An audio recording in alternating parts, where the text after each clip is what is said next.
Hey everybody, it's Zay here from the Zaybytes YouTube channel. It isn't a proper Zaybytes video without me fast fetching. The fast fetch is absolutely mandatory, guys, so yeah, we're doing that. So this video is actually inspired by Bog's macOS S tier video. Well, my entire channel is inspired by his videos, so yeah, credits to him for this video. So I've prepared a tier list for you guys because this is how I became an S tier Linux user. Alright, so just pretend this is you. Naturally, we all start from the F tier. Now, on this stage is likely when you first flashed a USB, and then you installed Linux, but you don't know what you're doing. Example from when I was in F tier was on this video, and I had another video before this, but it got taken down for whatever reason. I installed Zorin OS on that video, but then I was like, I was very confused and I didn't know what I was doing. I copied commands from ChatGPT and also random websites and hoped for the best. But after installing Zorin OS for a few hours, I uninstalled it and installed Arch Linux. That's when I made this video. But then Arch Linux didn't go well because literally I have no idea. And then I switched to Fedora and that didn't go well because, again, I didn't know what I was doing. But then I settled on Pop OS. Using a terminal on Pop OS is not as required as like Fedora. I remember I would usually ask AI how to install basic stuff. Like I want to install Firefox and I had to ask AI for that. And that's what makes an F-tier Linux user, well, an F-tier Linux user. They're still dependent on AI, Google, or other sources online just to do simple tasks. Now, people on the F-tier will likely distro hop and install every other distro that they think is interesting. Sticking to one distro is better than hopping to every distro that you see. And my recommendations for distro are Linux Mint and Zorin OS. These just work. Now, there are other distros I recommend as well, which are these: Bazite, Nobara, CachyOS, and Fedora. These work, but may require some tweaking. My biggest tip for you guys who are in the F-tier is don't care about what other people think. If you think the distro or desktop environment, window manager, whatever you're using is right for you, keep using it. Don't listen to what random motherfuckers say on the Linux forums. Okay, so now let's say you've been using Linux for a bit and you're a lot more settled than when you are at the beginning. You actually move up to the E tier. On the E tier, you start understanding the basics. Now you literally understand what a package manager is. I use Arch, so it's Pacman. If you're using, let's say, Fedora, you do sudo dnf. And if you're using, I think Ubuntu is apt. I've never really used Ubuntu. Yeah, this is for Ubuntu. You are still blindly copy pasting Linux commands, like let's say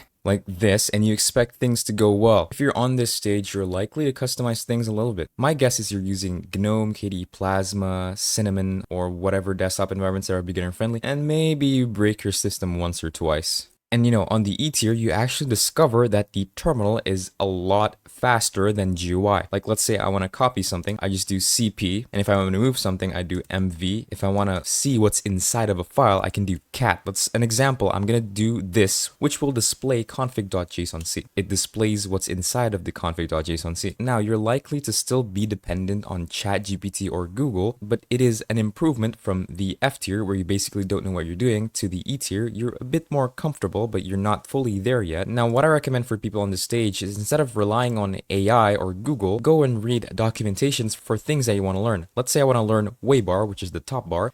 I actually learned Waybar from this, like the configuration and styling. Now, once you start reading documentation instead of relying on AI or Google, you will actually move up to the D tier. Now, on this tier, you basically stop distro hopping, mostly, and pick a distro that you want to main. So for me, I was a D tier Linux user around these videos. So if you're a D tier Linux user, you're probably not as dependent on ChatGPT as you were on the E tier. You started reading documentation or wikis. Example, this is the Arch Linux wiki.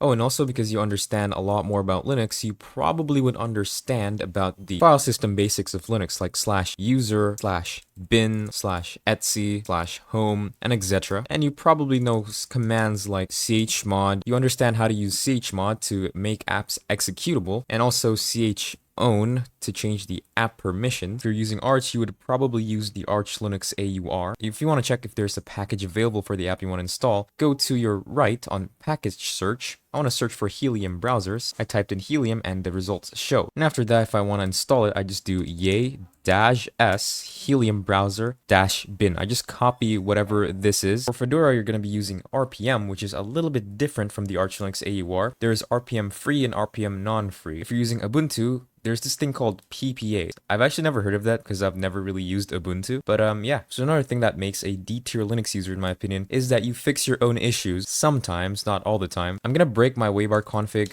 on purpose, and then I'm going to be killing waybar. As you can see, there is an error that shows up. Now, instead of copying this and going to AI, you actually read this, and as you can see, the error is right here. Line 15, it's missing this. So we're going to do, and just add it like that, and right, and voila.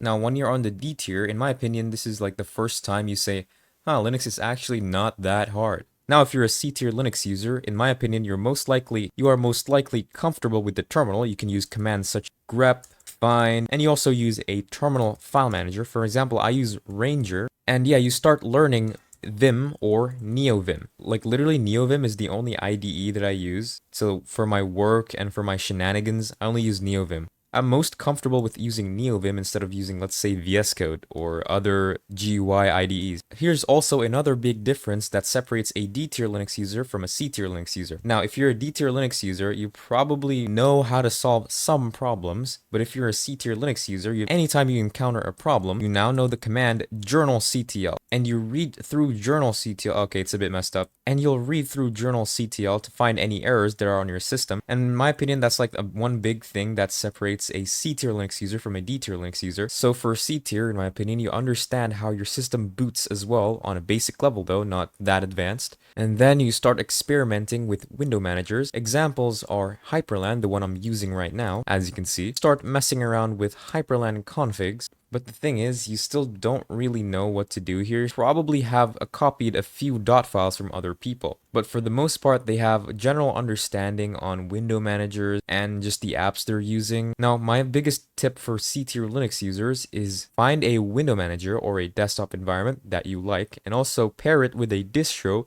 that you can use without feeling like there's some sort of scratch, there's some sort of itch. Now, for me, that distro is Arch, because Arch has literally so many packages you can find from the AUR, and it is a rolling release. I really like rolling releases. Oh, in my last video, I said I updated Arch every 1 or 2 days. I actually didn't update Arch every 1 or 2 days. I updated every like 5 to 7 days. I only said that so people would comment and I would get more views. Oh, and on this stage, you probably are helping your friends with Linux and teaching them the basic stuff of Linux. Still dual boot with macOS or Windows alongside Linux. You don't fully daily drive Linux. Now, that is what separates a C-tier user from a B-tier user. If you're a B-tier user, you most likely just use Linux for daily driving for literally everything. You can also debug most problems yourself. You also understand systemd services, environment variables, shell configs, bash rc, zsh rc. I used ZSH in the past, so nowadays I don't really have too much time to configure shell config, so I just decided to I used fish for my config because I just don't really have that much time to configure it. If I have more time in the future, I would love to configure ZSH or bash. You write simple bash scripts. I have this simple bash script. If I do game mode,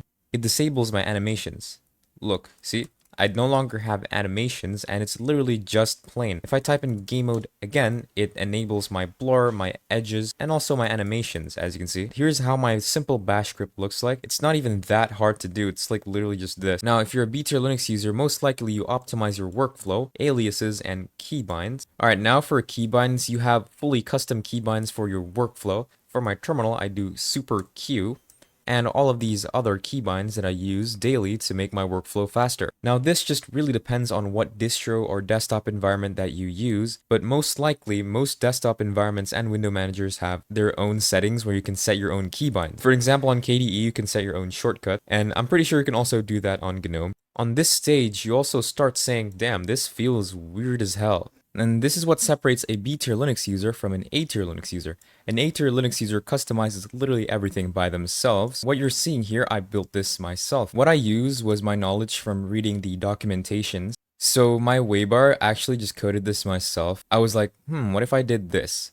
So I have this custom thingy. If I do on click, it does pkill waybar and loaded another config. If I click the SW stands for switch, it switches to my minimal waybar. On the right, I have nothing. If I click it again, this displays it. And you're also not afraid to build programs from source by yourself. This is very rare though, because a lot of apps are just on the Linux AUR, and most likely you have a perfect setup for yourself. For me, this is the perfect setup. Now, what separates an A-tier Linux user to an S-tier Linux user is, if you're an S-tier Linux user, you finally understand that Linux equals freedom and that other people have different opinions, and your distro that you're using is the best for you. That might not be the best for other people. And also, you barely rely on tutorials just to fix problems or do stuff. And also, if you're an S tier Linux user, you probably have grown up and you understand that use a distro based on your needs. Like, let's say you need something really stable, you use Debian. If you want something stable but also like gets updates more frequently, you're gonna use Fedora. If you like something that's a rolling release, you'll use Arch. If you're crazy, you'll use Gentoo or even LFS. But yeah, if you're an S tier Linux user, in my opinion, you understand Linux on a deeper level.